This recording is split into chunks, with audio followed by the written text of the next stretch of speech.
Boa noite, estamos abrindo aqui mais uma edição do nosso painel regional, sempre aqui pela TV Santa Cecília. Você acompanha, confere com a gente de segunda a sexta, debates, discussões, entrevistas, temas importantes para a região e para o país. E à 1h30 da tarde tem um painel regional debates, com personalidades da região, também debatendo, discutindo os temas que estão na pauta, que estão no dia a dia de toda a Baixada Santista e do Brasil também, certo? Nessa edição, com prazer, a gente recebe aqui o professor universitário, jornalista, companheiro nosso, portanto, o Wélido Teles. Tudo bem? Boa noite, Wélido, prazer recebê-lo. Boa noite, Boturão, o prazer é meu, espero poder contribuir. O Heraldo José, companheiro também, jornalista, mais uma vez participa e colabora com o painel regional. Tudo bem? Boa noite, Heraldo. Tudo bom, Boturão, boa noite, professor, boa noite você de casa que nos assiste e sinto-me honrado novamente em participar desse debate. O telefone fica aberto aí à sua disposição, tá certo? Você liga, participa com a gente, sempre com o seu comentário, com a sua pergunta, né? Fique sempre à vontade aqui, a discussão é interessante hoje, com a participação aqui do Wélido, que é um especialista em redes sociais, né? E os avanços das redes sociais, o crescimento das redes sociais, a importância das redes sociais para sociedades, para campanhas diversas, campanhas eleitorais, uma série de outras campanhas, assim, uma ferramenta que hoje faz parte do dia a dia de todos nós. E essa ferramenta realmente, acho que agora não tem mais como parar isso, Wélido. Como é que você vê essa coisa toda? Boturão, realmente é um caminho sem volta, né? Não apenas a presença da internet no nosso dia a dia, mas também das redes sociais, principalmente para o brasileiro. O brasileiro é um povo muito... que gosta muito de se comunicar, de se pronunciar, e as redes sociais hoje figuram como um canal essencial nesse movimento de divulgar opiniões, divulgar comentários e participar, né, de se relacionar com as pessoas. Então, sem dúvida, as redes sociais hoje vieram assim para ficar. A gente só vê o movimento ganhando mais força. Então, podemos perceber tendências de um futuro próximo, iniciativas que davam certo antes não dão mais. Tudo faz parte desse movimento muito dinâmico da internet, e as redes sociais fazem parte desse contexto, né, desse universo web. Na sua professor universitário, né, formação na área de comunicação. De comunicação. Já existe uma cadeira, já existe dentro das faculdades a discussão, o debate, aulas sobre redes sociais? Como é que é isso? Existe sim, Boturão. Eu mesmo já tive a oportunidade de ministrar aulas na Unimonte, no curso de comunicação para jornalismo e para publicidade e propaganda, numa disciplina chamada Novas Mídias. Então, dentro do contexto das novas mídias, ingressa também a temática das redes sociais. Como isso interfere nas formas de relacionamento das pessoas. E para um comunicador é essencial ele estar atento e com visão para toda essa dinâmica e todas as formas como as redes sociais podem mudar as relações do cotidiano mesmo. Então, novas mídias, redes sociais, em pós-graduação também já existem hoje MBA em marketing digital, MBA em mídias sociais. Então, são cadeiras específicas, disciplinas específicas para preparar esse profissional para saber lidar com todas essas novidades propiciadas pelas redes sociais. Então, é muito importante hoje o comunicador, mas não apenas os comunicadores, mas profissionais de todas as áreas terem um conhecimento mais assim avançado a respeito de tudo o que acontece no ambiente web e das redes sociais, porque isso pode trazer resultados positivos para a área de atuação, independente se é comunicação ou não. Então é importante hoje as pessoas e os profissionais como um todo ficarem atentos às redes sociais, porque elas fazem parte do nosso dia a dia. Então não tem como você abrir o olho para uma questão não abrir o olho para uma questão como essa. Diga, Heraldo. Eu vejo, professor, com toda a sua sabedoria nessa área, a grande revolução foi a internet e com a somatória das redes sociais. Quer dizer, é impossível pensar o mundo hoje sem internet e sem rede social. Quer dizer, isso provoca um choque, né, principalmente nas gerações, né? As pessoas um pouco mais velhas têm um certo receio ainda com a internet. E os mais novos, eu sempre brinco, parece que já nascem, né, sabendo, né? Você tem um probleminha, deles, né? Eu vejo lá em casa, eu tenho alguma coisa, não consigo ligar o telefone ou a própria televisão e tal, peço para o meu filho e tal, rapidinho. Em um segundo. É fácil. Um segundo, né? Então, é o que o professor falou, quer dizer, você tem que estar antenado com tudo isso, mas é difícil, né? Principalmente para aqueles que vêm ainda da era do rádio, do jornal impresso, do livro, e hoje tudo está num tablet, está tudo reunido ali num tablet ou num smartphone. Como é que se dá essa revolução na cabeça das pessoas, professor? E, Heraldo, isso que você está falando é muito verdade. A geração Y, né, como nós colocamos as pessoas que nasceram ali a partir da década de 80, principalmente, que já nasceram com um pouco dessa mudança na rotina, né, principalmente com a inclusão da internet, principalmente, aí eu falei da década de 80, mas a partir mesmo de forma mais expressiva da década de 90. Eu lembro que o meu primeiro contato com a internet, por exemplo, foi no ano de 94. Então, eram poucos sites disponíveis em língua portuguesa que cabiam, inclusive, em suplementos especiais de jornais. Então, essa nova dinâmica, né, que nós enfrentamos afeta, inclusive, Boturão, como você falou, dentro da sala de aula. Hoje, qualquer professor precisa, inclusive, saber uma forma diferente de ministrar a sua aula, para chamar mais a atenção do aluno, uma vez que ele está na mão com um smartphone, ele tem um tablet. Então, ali em tempo real, muitas vezes pela disponibilidade do acesso Wi-Fi ou pelas condições de 3G, da tecnologia 3G, a pessoa já consulta no momento o que o docente está falando e já acaba criando outras perguntas, questionando o professor a respeito do que ele falou. Então, isso muda totalmente a rotina mesmo, né, de um ambiente de sala de aula. Isso que você falou, Heraldo, acontece muito realmente, né? É muito normal a gente ver alguns comerciais até, e vídeos na internet que mostram uma criancinha pequena, ela pega uma revista e fica dando cliques na página da revista. Então, por quê? Faz parte disso, ela acredita... Ela acredita que... na máquina de escrever, né? Ela acredita que tudo tem o recurso igual ao de um tablet, que você passa os dedos e você consegue folhear o instrumento sem ter que pular as páginas. Então, é a mesma coisa como os jovens, né, conseguem lidar facilmente com aparelhos eletrônicos. Os mais velhos têm um pouco de dificuldade e tem que ficar pedindo ajuda, como você disse. Às vezes eu peço ajuda já. E tem que pedir mesmo, não tem que ter vergonha. Mas mais do que isso é ter coragem de aprender. É como eu acabei de falar, não apenas os comunicadores precisam estar atentos a esse universo digital, mas toda pessoa pode verificar como isso facilita muitas vezes a vida dela, facilita rotinas. Então é importante não ter medo e encarar os medos e fazer uso desses recursos. E apesar de me considerar jurássico em algumas questões, digo aqui para todos, vou fazer uma revelação, fui um dos precursores do jornal em videotexto, lançado na década de 80. Eu, Modesto Roma e Mari Nascimento. A gente apresentava esse jornal na rodoviária, na estação rodoviária e do Sindicato dos Jornalistas.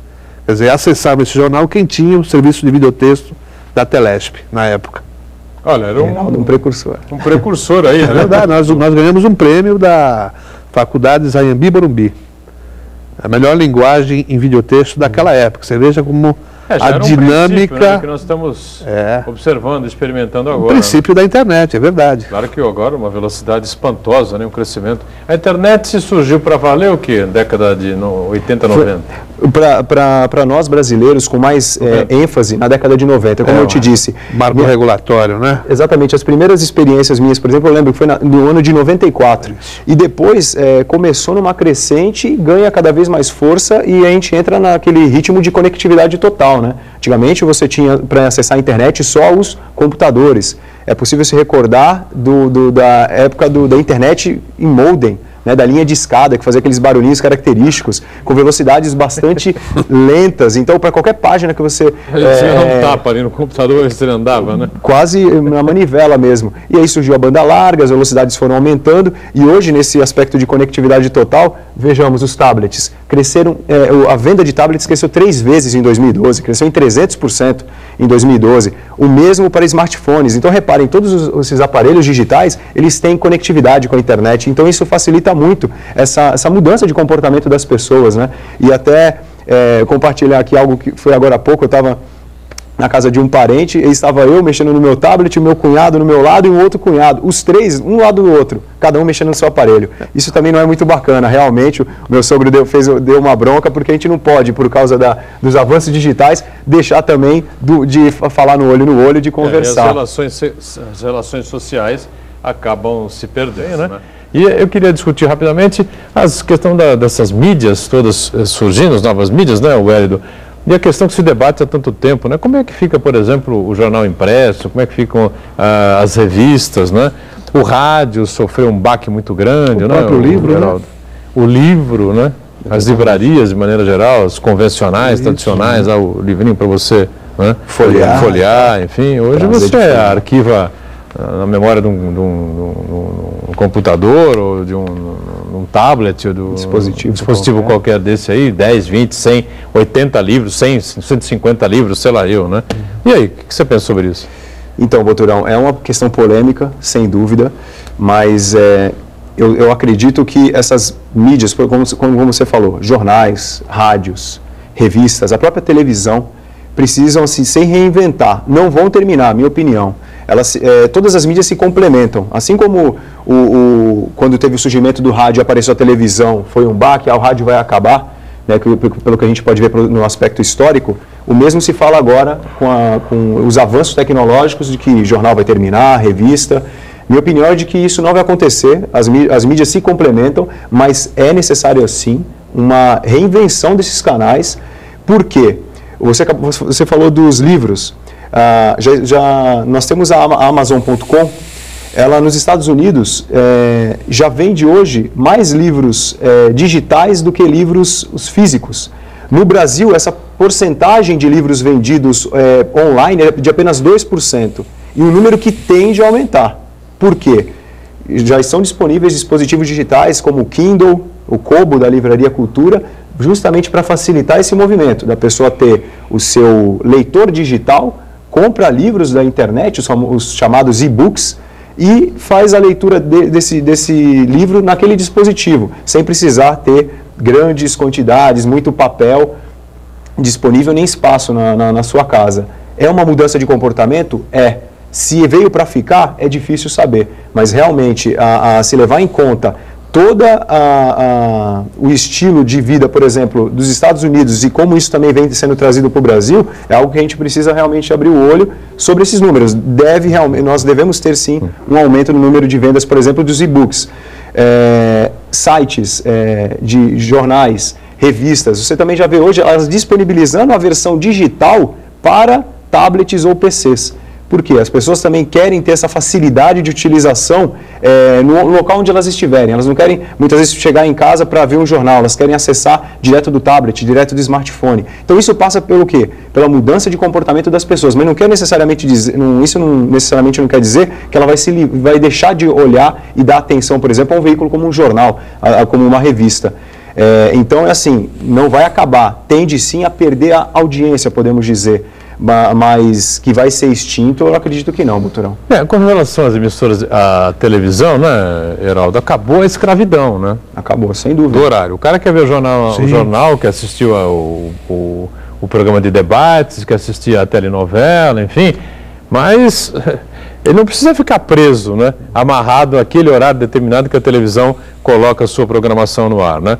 Ele tem outros dispositivos espalhados aí pelas redes sociais todas em que ele pode acessar a que momento for, né, acompanhar o noticiário, o que deu no noticiário, o que não deu. Tem sites por aí afora, né, repercutindo aquilo tudo que foi colocado no ar pela televisão, enfim, né?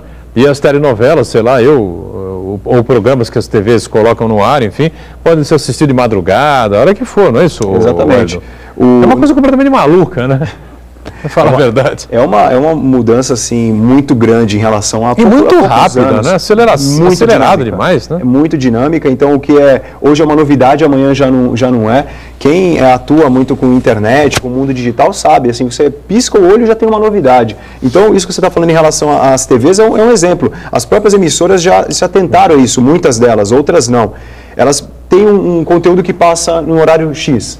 aí ela cria, ela deixa disponível na internet a chance para você ver de novo, ou acaba criando outros mecanismos com extras para suscitar o interesse da pessoa assistir a programação e também navegar no ambiente digital dessa emissora.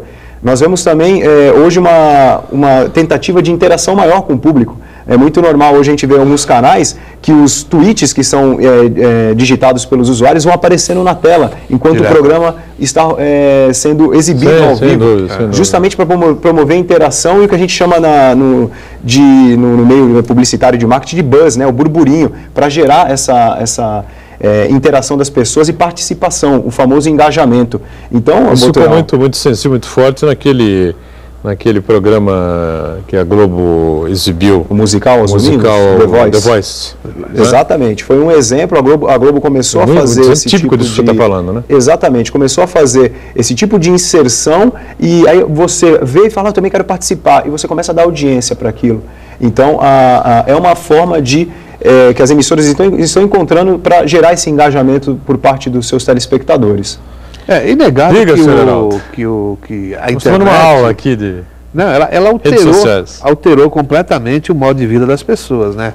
Hoje você tem que reservar um tempo para você ver os seus e-mails, consultar outras coisas na internet, quer dizer, coisa que era impensável ou então, até alguns anos atrás, poucos anos, só para algumas atividades.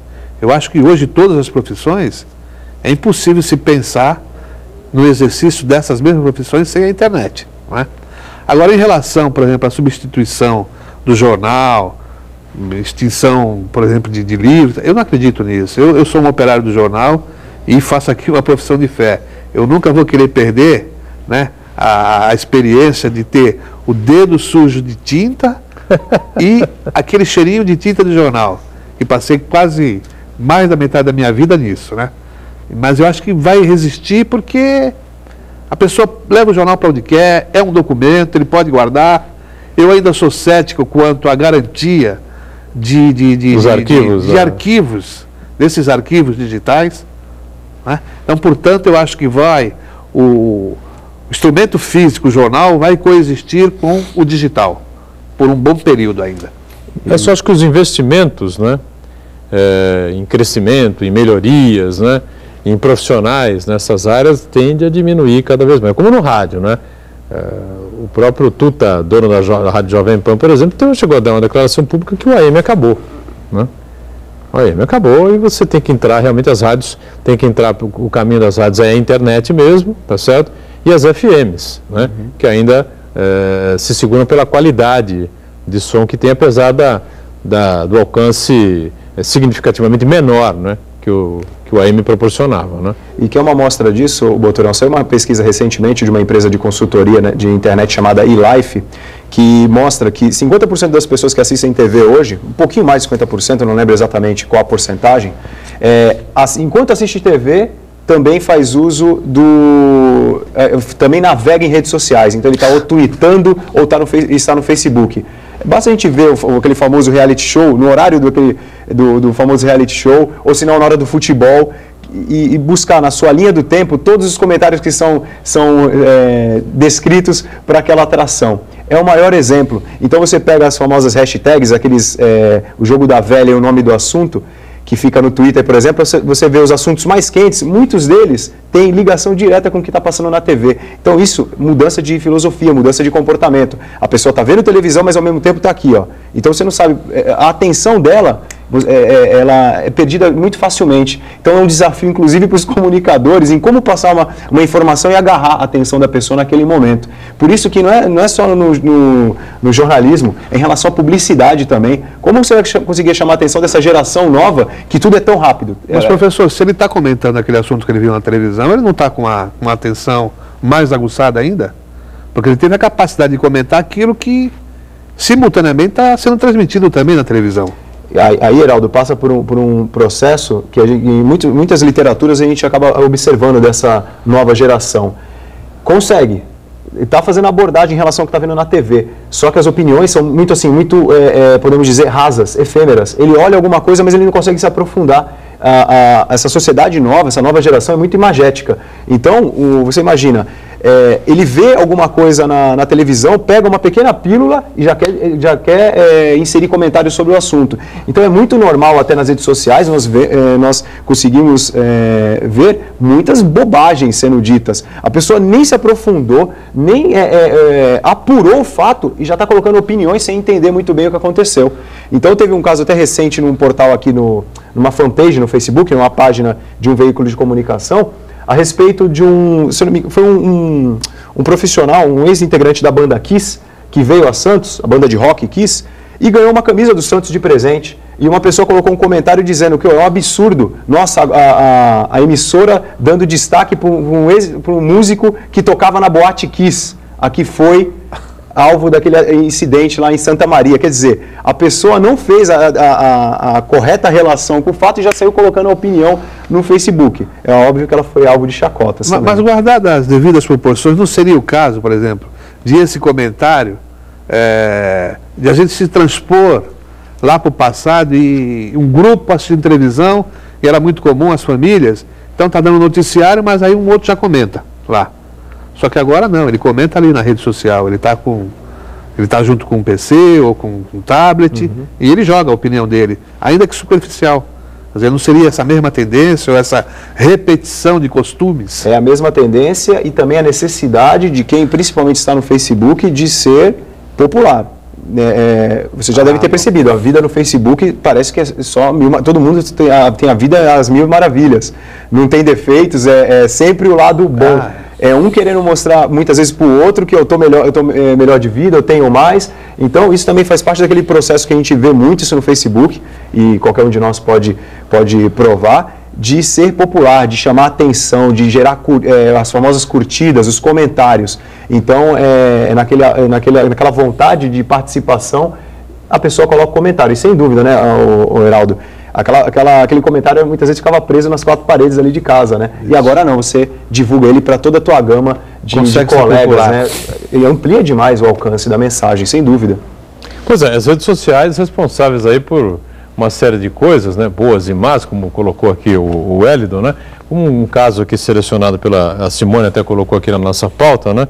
O caso da menina que foi atropelada quando voltava do trabalho, uma semana por volta das 4 da tarde no bairro do Boqueirão.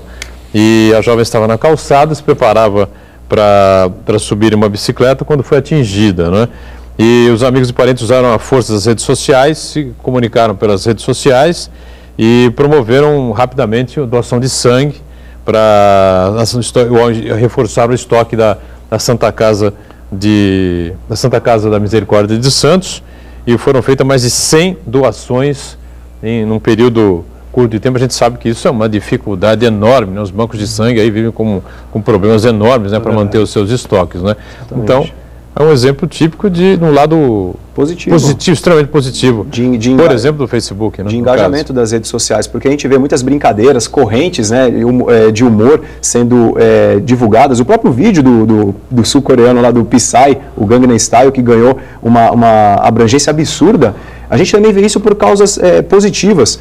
O caso esse caso que você citou aqui em Santos é um exemplo. Tivemos agora recentemente também a petição online do Renan Calheiros. Fizeram uma petição para, depois dessa posse dele, 1 milhão e 300 mil, e passou já 1,5 milhão já passou esse número. Então, isso mostra o poder de engajamento vamos derrubar o Renan? Das pessoas. Vamos torcer, né, aí é a minha opinião, vamos torcer para que isso realmente chegue e os dados sejam comprovados, essas 1,5 milhão de assinaturas. E agora tem um caso mais recente também na internet, vai ser lançado em 1º de março, um filme chamado Colegas, que tem 3 atores com síndrome de Down como grandes protagonistas, um filme ao estilo Thelma e Louise. E o principal protagonista, chamado Ariel Goldberg, ele tem o Champagne, o ator norte-americano Champagne, como grande ídolo. Ele tem o sonho de encontrar o Champagne e que ele sente ao lado dele na avant-première do filme de 1º de março. O que os amigos dele, do Ariel, fizeram? Fizeram um vídeo convocando o Champagne, pedindo que as pessoas compartilhem e falando, vem Champagne. O vídeo já tem mais de 1 milhão de exibições, tem pouco mais, acho que uns 15 dias ou até um pouco menos. E aí hoje eu vi que o Santos Futebol Clube também, os jogadores do Santos entraram nesse movimento para fazer essa mensagem ser replicada até chegar no ator, para verificar se ele vem ao Brasil para assistir essa Van Premiere. Então tem Se o Neymar pedir, ele vem. O Neymar pediu, o Edinho em inglês, por sinal. Então é assim, o caso da doação de sangue, o blog Não Foi Acidente, por exemplo, e essa petição online do Renan Calheiros mostra o poder de engajamento e a força das redes sociais. O Facebook é algo assim espantoso, né? Sim. É ilimitável. Vai cessar um dia, vai se encerrar um dia, vão inventar alguma coisa que supere o Facebook. Como é que você vê isso, Hélio? Ao Boturão e Heraldo, é difícil dizer como vai ser o futuro, porque na internet, no mundo da internet, a gente sabe como as coisas são bem dinâmicas. Vocês se recordam do Orkut, né?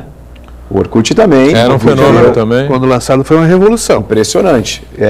Viveu a sua fase de ouro. Os brasileiros o adotaram, né, como a sua principal rede social, mas como tem o seu auge, também tem o seu processo de decadência. Hoje, o Orkut é colocado como algo, nossa, você ainda tem Orkut, que é a pessoa que utiliza, né, essa ferramenta. O Facebook, sem dúvida, é a grande vedete do momento, não há dúvidas. Só que o Boturão e Heraldo, o que a gente pode perceber, e o telespectador, é que tende a ganhar força as redes sociais, aquelas que a gente chama segmentadas, as de nicho. Um exemplo delas é a chamada o LinkedIn. O LinkedIn é uma rede social profissional, para você estabelecer contatos profissionais. Ganha cada vez mais força e é uma rede social muito mais focada. LinkedIn. Por quê?